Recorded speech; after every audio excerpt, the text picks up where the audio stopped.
દિવસ પહેલા સૌરાષ્ટ્રમાં દારૂની રેલમછેલનો પર્દાફાશ થયો। અમરેલીના ખાંભા નજીક સ્ટેટ મોનિટરિંગ સેલે દરોડા પાડ્યા। દારૂના કટિંગ ઉપર સ્ટેટ મોનિટરિંગ સેલની ટીમ ત્રાટકી અને નાના વિસાવદર નજીક દારૂની ટ્રકમાં કટિંગ ચાલતું હતું।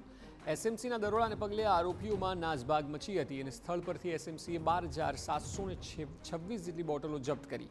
કુલ 60 લાખના દારૂ સાથે 1 કરોડનો મુદ્દામાલ જપ્ત કરાયો છે। એક વ્યક્તિની ધરપકડ થઈ છે અને અન્ય 16 આરોપીઓ નાસી છૂટવામાં સફળ રહ્યા છે।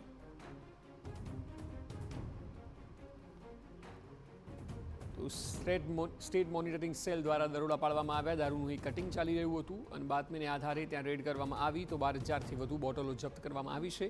60 લાખનો દારૂ છે અને ટોટલ મુદ્દામાલ જે છે તે 1 કરોડનો છે। એક વ્યક્તિની પણ ધરપકડ કરવામાં આવી છે જ્યારે કે અન્ય 16 જણા ભાગવામાં સફળ રહ્યા છે। મહત્વનું છે કે રાજ્યભરમાં 31 પહેલા દારૂની ઘૂસણખોરીના કિસ્સા સતત વધી રહ્યા છે। બોર્ડર પારથી ગુજરાતમાં દારૂ ઘુસાડવામાં આવી રહ્યો છે અને અનેક જગ્યાએ મોટો જથ્થો ઝડપાય છે તો અનેક જથ્થો એવો છે કે જે ઝડપાયો પણ નથી અને લોકોમાં તે ફેલાઈ પણ ગયો છે। દારૂનું સતત સેવન અને વેચાણ બંને વધી રહ્યું છે જે મોટી ચિંતાનું કારણ છે અને 31 આવતા જ જાણે કે બુટલેગરો બેફામ થયા હોય તે પ્રકારના દ્રશ્યો રોજે રોજ સામે આવી રહ્યા છે। જિલ્લાઓ અલગ અલગ હોય છે પરંતુ તમામ જગ્યાએ એક સમાન સ્થિતિ છે કે મોટા પ્રમાણમાં દારૂનો જથ્થો ગુજરાતમાં ઠલવાય છે। આ કેસમાં 60 લાખનો દારૂ ઝડપાયો છે અને કુલ ટ્રકની કિંમત સહિત અન્ય સામગ્રીઓ ગણીને 1 કરોડ રૂપિયાથી વધુનો મુદ્દામાલ થાય છે। એક વ્યક્તિ જોકે ઝડપાઈ ચૂક્યો છે પરંતુ 16 જેટલા શખ્સો ભાગવામાં સફળ થયા છે। આ જગ્યા ઉપર દારૂનું કટિંગ ચાલી રહ્યું હતું અને દારૂના કટિંગ દરમિયાન સ્ટેટ મોનિટરિંગ સેલ દ્વારા દરોડા પાડવામાં આવ્યા। વધુ માહિતી આપી રહ્યા છે સંવાદદાતા જયદેવ કાથી। જયદેવ, જણાવો કે શું બાતમી મળી હતી અને કાર્યવાહીના ભાગરૂપે હવે શું થઈ રહ્યું છે?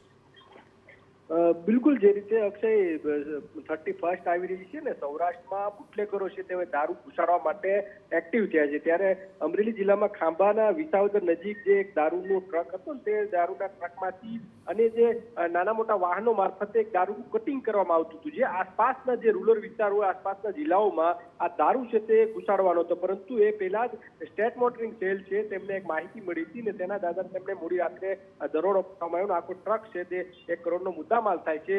દારૂ સહિતની વિવિધ જે બોટલો જે વિવિધ બ્રાન્ડની બોટલો સાથે વાહનો પણ કબજે કરવામાં છે। એક આરોપી છે તેમને સ્થળ ઉપરથી ઝડપી પાડવામાં આવ્યો છે। 16 આરોપી છે જે નાસી છૂટ્યા છે તેમની સામે પણ કાયદેસરની કાર્યવાહી છે તે ગુનો નોંધવામાં આવ્યો છે। ખાંભા પોલીસને આ મુદ્દામાલ છે તે સોંપવામાં આવ્યો છે। જે રીતે ગુજરાતની સ્ટેટ મોનિટરિંગ સેલની ટીમ દ્વારા જે દરોડો પાડવામાં આવ્યો જેના કારણે અમરેલી જિલ્લાની પોલીસમાં સન્નાટો વાપી ગયો છે। બિલકુલ જે રીતે અગાઉ પણ 15 દિવસ પહેલા બાબરા પંથકમાંથી એક કન્ટેનર આખું દારૂ ભરેલું હતું જે એસએમસીની ટીમે જે ઝડપી પાડવામાં આવ્યું ત્યારબાદ વધુ એક ટ્રક છે તે ઝડપી પાડવામાં આવ્યું છે। એટલે અમરેલીમાં હવે દારૂ કટિંગનું ક્યાંક એપી સેન્ટર બુટલેગરો બનાવતા હોય તેવું લાગી રહ્યું છે। અક્ષય જી બિલકુલ, આભાર સમગ્ર માહિતી બદલ।